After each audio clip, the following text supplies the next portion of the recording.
सो classification पे हम चलते हैं. The classification normally typical drowning and atypical drowning. ठीक है, typical drowning is also known as wet drowning. In your exams when it is asked कि भाई typical drowning or sometimes the question comes as wet drowning, ठीक है, they are basically synonyms. You are going to have the same description for both of the things, and this is a thing where water plays a major role in hindrance of oxygen supply to the lungs, where the water is present even inside. और जो typical features आपको drowning के नज़र आते हैं, फ्रोदिंग हो रही है, वोल्यूमिनस वोल्यूमिनस लंग्स हैं, these are characteristic features of the wet drowning और the typical drowning.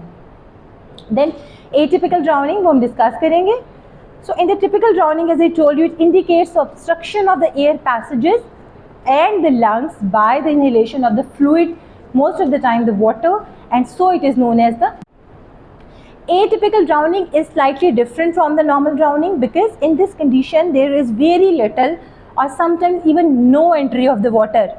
The main reason is water, that's why the word drowning is used, but the entry of the water is very limited, or sometimes no water is there, ठीक है, inside the air passages. And in this type of drowning the history is also very important, and the signs of non-specific signs of asphyxia are important because no typical signs of drowning can be seen. ठीक है, अच्छा अब हम देखते हैं कि अगर हम ये बात पीछे थोड़ा लेकर चलते हैं रिवर्स के ड्राउनिंग हो कैसे रही है. ठीक है, if a person dive in करता है तो हमारे पास दो बातें होती हैं. ठीक है, एक हमें पता है कि हमारी बॉडी 75% वाटर से बनी है. ठीक है, 5% फैट से और बाकी चीज़ें फिर हम परसेंटेजेस के अकॉर्डिंगली है.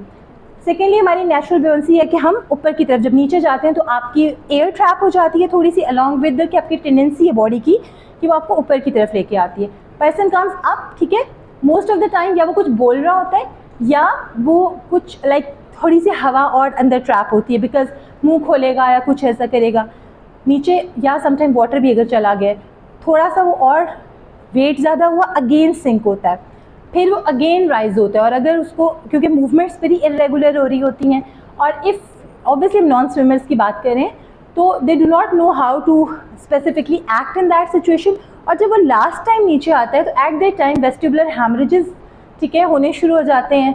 समटाइम्स टिम्पैनिक मेम्ब्रेन्स भी उसकी रप्चर होनी शुरू हो जाती हैं, तो वो फिर डीपली सिंक हो जाता है और फिर वो प्रॉपर ड्रोन हो जाता है. इन दैट 2 और 3 और 4 मैक्सिमम अटैम्प्ट्स होती हैं. उसके बाद silently he goes down and down. ठीक है, तो वो इस वजह से दे नॉर्मली ट्रेनिंग जब दी जाती है तो दे आस्क यू कि अपनी कौन से आपने आउटलेट्स को बंद करना है, मूवमेंट्स किस तरह करनी है. ठीक है, एयर या वाटर को अंदर आपने अपनी बॉडी के अंदर एंटर नहीं होने देना जब स्विमिंग की बेसिक क्लासेस होती हैं. ठीक है, तो वो सब चीज़ें आपकी आ जाती हैं वेट ड्राउनिंग के अंदर अगर आपने प्रॉपर उस तरह का ड्राउन हो रहा है. ठीक है, एटिपिकल में हम वो बात करें where there are various conditions जहाँ पे आपको नॉर्मल ना अंदर से आपको नज़र आएगी प्रॉपर वाटर इनसाइड किया हुआ, ना आपको बाहर कंडीशंस ऐसी हो सकती हैं. ठीक है, इसमें हमारे पास और एग्जामिनेशन पॉइंट ऑफ व्यू से भी बहुत ज़्यादा इंपॉर्टेंट है आपकी ये एटिपिकल ड्राउनिंग, बिकॉज क्वेश्चन ज़्यादातर एटिपिकल ड्राउनिंग से रिलेटेड आते हैं.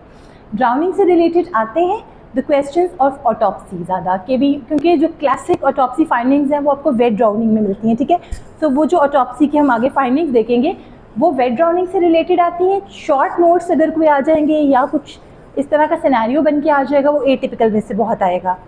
सिमिलरली जब हम बाकी देखेंगे फ्रेश वाटर और सॉल्ट वाटर, उसमें से क्वेश्चंस बहुत आते हैं कि बायोकेमिकल चेंजेस क्या आ रही हैं, उसके अंदर मोड ऑफ डेथ क्या है, इसके अंदर मोड ऑफ डेथ क्या है. ठीक है, सो एटिपिकल ड्राउनिंग में द मोस्ट इंपॉर्टेंट सबसे पहले हम बात करते हैं ड्राई ड्राउनिंग की. ठीक है, किसी को समझ कुछ आइडिया हो what can be the term dry drowning means?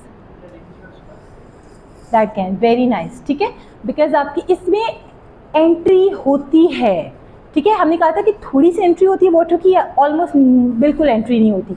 So this is a condition with a small amount of water enters, touches, ठीक है, and that cause the laryngospasm, and उसके बाद वो इंटरनली आपको वाटर को नहीं जाने देता बिकॉज ऑफ दैट स्पैज्म. ठीक है, समटाइम्स क्या होता है कि थोड़ा सा पानी चला जाता है उसके बाद लेरिंजियोस्पाज्म डेवलप होता है, तो आपको स्मॉल अमाउंट ऑफ वाटर मिल भी सकती है. ठीक है, हम अभी डिटेल में देखेंगे. देन इमर्जन सिंड्रोम और वैगल इनहिबिशन, फिर सबमर्जन ऑफ द अनकॉन्शियस. ठीक है, एंड देन नियर ड्राउनिंग और सेकेंडरी ड्राउनिंग सिंड्रोम. ठीक है, these are the 4 types of atypical drowning.